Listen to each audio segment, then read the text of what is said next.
ಭಾರತಕ್ಕೆ ರಾಣಾ ಎಳೆದು ತಂದಾಯಿತು.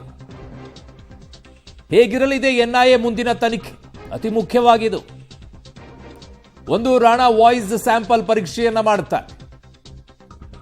ರಾಣಾ ಸೆಲ್ಗೆ ಕೇವಲ 12 ಎನ್ಐಎ ಅಧಿಕಾರಿಗಳಿಗೆ ಮಾತ್ರ ಅವಕಾಶವನ್ನ ಮಾಡಿಕೊಡ್ತಾರೆ. ಸ್ಪೆಷಲ್ ಸೆಲ್ನಲ್ಲಿ ಮಾತ್ರ ನಡೆಯಲಿದೆ ರಾಣಾ ವಿಚಾರಣೆ. ಭಾರತಕ್ಕೆ ರಾಣಾ ಎಳೆದು ತಂದಾಯಿತು. ಮುಂದಿನ ವಿಚಾರಣೆ ತನಿಖೆ ಹೇಗಿರುತ್ತೆ ಅನ್ನುವಂಥದ್ದು. ತನಿಖೆ ಹೇಗಾದರೂ ಇರಲಿ, ತನಿಖೆಯನ್ನ ಮಾಡ್ತಾರೆ ಅವರದ್ದೇ ಆದಂಥ ರೀತಿಯಲ್ಲಿ. ನಮಗೆ ಬೇಕಾಗಿರುವಂಥದ್ದು, ಇಡೀ ದೇಶಕ್ಕೆ ಗೊತ್ತಾಗಬೇಕಾಗಿರುವಂಥದ್ದು ಅತಿ ಮುಖ್ಯವಾಗಿ ಪಾಕಿಸ್ತಾನದ ಇನ್ವಾಲ್ವ್ಮೆಂಟ್ ಇದರಲ್ಲಿ ಇದೆಯಾ ಇಲ್ವಾ ಅನ್ನೋದು.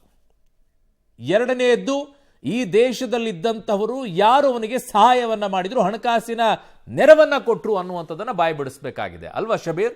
ಓಕೆ, ಶಬೀರ್ ಹತ್ರ ಮತ್ತೆ ಹೋಗೋಣ ವಾಪಸ್. ಭಾರತಕ್ಕೆ ರಕ್ತ ಪಿಪಾಸು ಇವನನ್ನು ಕರ್ಕೊಂಡು ಬಂದಿದ್ದಾರೆ. ಈಗ ಇವನನ್ನು ಕೂಡ ಕಸಬ್ ರೀತಿಯಲ್ಲಿ ಬಿರಿಯಾನಿ ತಿನ್ನಿಸ್ಕೊಂಡು ಕೂತ್ಕೋಬೇಡಿ. ಪಾಲಂ ಏರ್ಪೋರ್ಟ್ ನಲ್ಲಿ ರಾಣಾ ಬಂಧನ ಪ್ರಕ್ರಿಯೆ ನಡೀತಾ ಇದೆ. ಎನ್ಐಎ ಡಿಜಿ ನೇತೃತ್ವದಲ್ಲಿ ಅರೆಸ್ಟ್ ಪ್ರಕ್ರಿಯೆ ನಡೀತಾ ಇರೋದು.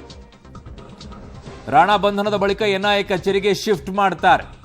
ಎನ್ಐಎ ಕಚೇರಿಯಲ್ಲಿಯೇ ಮೆಡಿಕಲ್ ಟೆಸ್ಟ್ ನಡೆಯುತ್ತೆ. ಆಗ್ಲೇ ದೃಶ್ಯ ಸಮೇತವಾಗಿ ನನ್ನ ಸಹೋದ್ಯೋಗಿ ತೋರಿಸ್ತಾ ಇದ್ರಲ್ಲಿ. ಬಳಿಕ ಎನ್ಐಎ ಸ್ಪೆಷಲ್ ಕೋರ್ಟ್ಗೆ ಹಾಜರುಪಡಿಸ್ತಾರೆ. 24 ಗಂಟೆಯ ಸಮಯಾವಕಾಶ ಇರುತ್ತೆ. ಎಲ್ಲರಿಗೂ ಅದೇ ನಿಯಮಗಳನ್ನ ಪಾಲನೆ ಮಾಡಬೇಕಾದಂತಹ ಅನಿವಾರ್ಯತೆ ನಮ್ಮ ದೇಶದಲ್ಲಿ. ಇಂಥ ಕ್ರಿಮಿನಲ್ಸ್ಗಳಿಗೂ ಕೂಡ, ಮೋಸ್ಟ್ ವಾಂಟೆಡ್ಗಳಿಗೂ ಕೂಡ. ಶಬೀರ್ ನನ್ನ ಸಂಪರ್ಕಕ್ಕೆ ಸಿಗ್ತಾ ಇದ್ದಾರೆ, ದೆಹಲಿ ಪ್ರತಿನಿಧಿ. ಶಬೀರ್, ಒಂದೊಂದ್ಸಲ ಬೇಸರ ಆಗುವಂಥದ್ದು ಏನು ಅಂತಂದ್ರೆ, ಇಡೀ ದೇಶದಲ್ಲಿರುವಂತವರಿಗೆ ಒಂದು ಕಾನೂನು ಒಪ್ಕೊಳ್ಳೋಣ, ಒಂದೇ ಕಾನೂನು, ಬಟ್ ಇಂಥ ಮೋಸ್ಟ್ ಕ್ರಿಮಿನಲ್ಗಳಿಗೂ ಕೂಡ ಅದೇ ರೂಲ್ಸ್ಗಳನ್ನ ಫಾಲೋ ಮಾಡಬೇಕಲ್ವಾ ನಾವು ಅಂತ ಹೇಳಿ. 24 ಗಂಟೆ ಕೋರ್ಟಲ್ಲಿ ಹಾಜರುಪಡಿಸಬೇಕು, ಇವನಿಗೆ ಅದೇ ಪ್ರೊಸೀಜರ್, ಮೆಡಿಕಲ್ ಟೆಸ್ಟ್, ಇವೆಲ್ಲ ಇವನಿಗೂ ಫಾಲೋ ಮಾಡಬೇಕಾ ಅಂತ ಅನಿಸ್ಬಿಡುತ್ತೆ.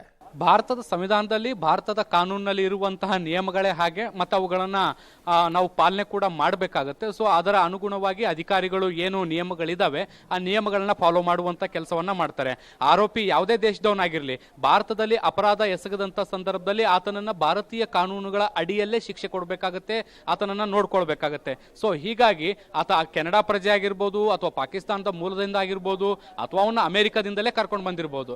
ಆದ್ರೆ ವಿಧ್ವಂಸಕ ಕೃತ್ಯ ನಡೆದಿರುವಂತದ್ದು ಭಾರತದಲ್ಲಿ. ಹಾಗಾಗಿ ಭಾರತದ ನ್ಯಾಯ ಅಥವಾ ಸಂವಿಧಾನದ ಏನು ಅಡಿಗಳು, ನಿಯಮಗಳೇನಿದಾವೆ ಅವುಗಳ ಅಡಿಯಲ್ಲೇ ಆತನನ್ನ ಟ್ರೀಟ್ ಮಾಡಬೇಕಾಗುತ್ತೆ. ಆ ನಿಟ್ಟಿನಲ್ಲಿ ಈಗ ಅಧಿಕಾರಿಗಳು ಕೂಡ ಕೆಲಸವನ್ನ ಮಾಡ್ತಿದ್ದಾರೆ. ಆತನನ್ನ ಈಗ ವಶಕ್ಕೆ ಪಡೆಯುವಂತ ಕೆಲಸ, ಅಂದ್ರೆ ಅರೆಸ್ಟ್ ಪ್ರಕ್ರಿಯೆಗಳೇನಿದಾವೆ ಅವುಗಳನ್ನ ಎನ್ಐಎ ಅಧಿಕಾರಿಗಳು ಮಾಡ್ತಾ ಇದ್ದಾರೆ. ಎನ್ಐಎ ಮುಖ್ಯ ಅಧಿಕಾರಿಯೇ ಈಗ ಪಾಲಂ ಏರ್ ಬೇಸ್ಗೆ ತೆರಳಿದ್ದಾರೆ. ಅಲ್ಲಿ ಅವರು ಗುಪ್ತಚರ ಇಲಾಖೆ ಅಧಿಕಾರಿಗಳು ಏನು ರಾಣನನ್ನ ಕರ್ಕೊಂಡು ಬಂದಿದ್ರು ಆತನನ್ನ ಈಗ ವಶಕ್ಕೆ ಪಡೆಯುವಂತ ನಿಟ್ಟಿನಲ್ಲಿ ಈಗ ಪೇಪರ್ ವರ್ಕ್ಗಳು ಕೂಡ ನಡೀತಿದ್ದಾವೆ.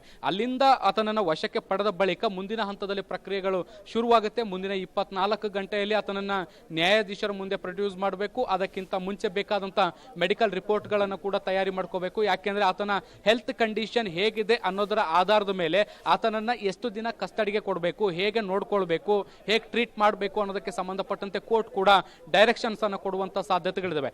ಆತನ ಆರೋಗ್ಯ ಪರಿಸ್ಥಿತಿ ಬಹಳಷ್ಟು ಸೂಕ್ಷ್ಮ ಆಗಿದ್ದಂತ ಸಂದರ್ಭದಲ್ಲಿ ಒಂದು 4-5 ದಿನಗಳ ಮಟ್ಟಿಗೆ ಮಾತ್ರ ಆತನನ್ನ ವಿಚಾರಣೆಗೆ ಕಸ್ಟಡಿಗೆ ಕೊಡಬಹುದಾದಂತ ಸಾಧ್ಯತೆಗಳಿರ್ತವೆ. ಆತನ ಆರೋಗ್ಯ ಪರಿಸ್ಥಿತಿ ಚೆನ್ನಾಗಿದೆ ಅನ್ನುವಂಥದ್ದಾದ್ರೆ ಸರಿಸುಮಾರು 14 ದಿನಗಳವರೆಗೂ ಕೂಡ ಕಸ್ಟಡಿಗೆ ಕೊಡಬಹುದು.